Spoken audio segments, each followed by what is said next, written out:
What's going on, guys? Welcome back to Gotti's Garage. So this is a different video. I bought this little RC car. I've had it for about a week now, playing around with it and stuff, and it's been a lot of fun, and I think it's pretty awesome, so I figured out to introduce it to the channel. Right here we have the Hosim 9125. This is the upgraded model. Supposedly it comes with fog lights, but I did not get the fog lights. I've already gone through 7 body clips, and I lost all the clips already. We're gonna pull this off here in a second, but like I was saying, this is my first RC car, and I've always wanted the Traxxas and stuff, but I couldn't justify spending the money on something that I wasn't sure if it was gonna break, if it was gonna work like the way I thought it was gonna work. You know, I watched videos and stuff on these little cars, and I thought it was pretty cool. This is a 1/10 scale. Supposedly, after looking at reviews and stuff like that, this is a little bit smaller than an actual 1/10 scale. I guess the Traxxas is a little bit bigger.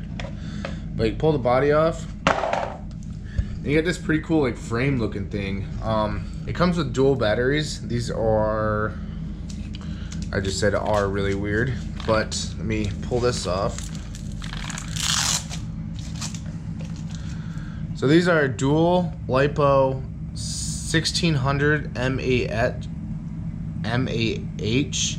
7.4 volts. So I'm not entirely sure what all that means, but if you guys are, you know, into RC cars and stuff, and you're watching this video for that reason, then I'm sure that you guys will know what this means.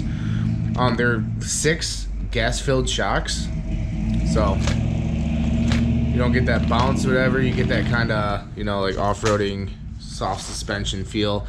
The tires are not air filled or anything. They're rubber, and they're pretty soft. And you got some pretty nice wheels that come with it too.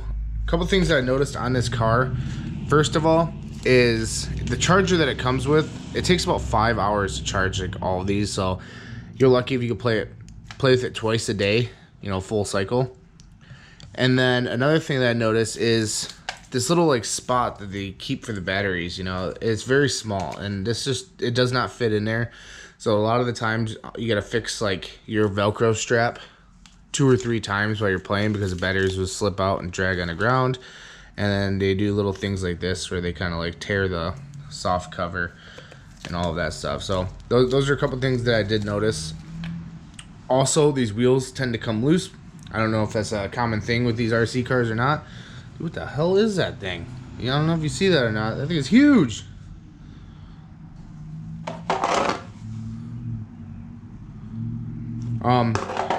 So yeah, there's a couple things that I noticed. Also, this switch gets really tough. Like, that's like everything I had. So I'm not really sure why that is. I don't know if you can tell. Let me see if I can see it. But yeah, that's the imprint that it gives on your finger trying to turn that switch off. I'm not sure if there's dirt or anything in there. This thing is pretty waterproof, surprisingly. I got a stick stuck in there. So this thing is pretty waterproof. My neighbor had the sprinkler on, and his dog loves to chase this thing, so we had it running, you know, his dog running through the sprinklers and the wet grass and everything, and this thing was absolutely soaked, and so was the dog. And this thing still works very well. I had it at the beach yesterday, in the sand and stuff like that, and it works pretty good. This is a 4-wheel drive system, and what I kind of noticed when I was looking at the Traxxas had a lot of plastic parts and stuff, and I'm not, you know, positive, so don't, you know, take my word for everything, but I took this little panel off, which really sucked, by the way. But you gotta take all these screws out, take all the suspension off and stuff like that, and you can take this little top part of the body off. And in there is a steel differential, and then you got a steel drive shaft, and these little CV axles, those are all steel as well.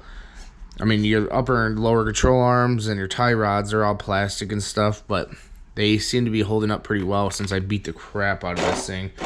You can tell like all the damage on the body.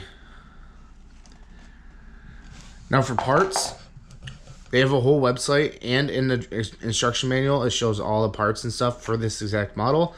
So the parts are replaceable. I think pretty much everything is replaceable on this. The body, they don't really have like Traxxas. They don't have a huge selection for the bodies, but it's whatever. And if you guys like this kind of content, whatever, just let me know down in the comments, because I think these things are pretty cool. I'm gonna be upgrading the batteries to a 2S LiPo, and I'll also have a faster battery charger coming. It takes about 5 hours to charge both these batteries. You can only charge one at a time, so 2.5 hours each time, and that kind of sucks. As in distance, this thing actually goes pretty far. So I live in a city, so city blocks are what, 1/8 of a mile, and I can go all the way down to the stop sign, past the stop sign actually, with the RC car, and I haven't lost signal yet, so that is pretty cool.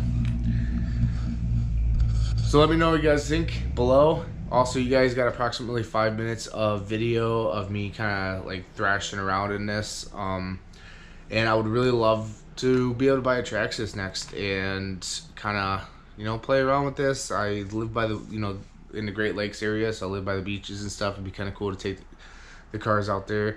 I'm gonna meet up with some people that actually have these around me. I'm in northern Michigan, so, you know, let me know down in the comments below. And then yeah, I hope you guys enjoy, and please give this video a thumbs up and hit that subscribe button, because I have car content, now RC content, and who knows what might be next. Maybe some RV content, I don't know. So subscribe.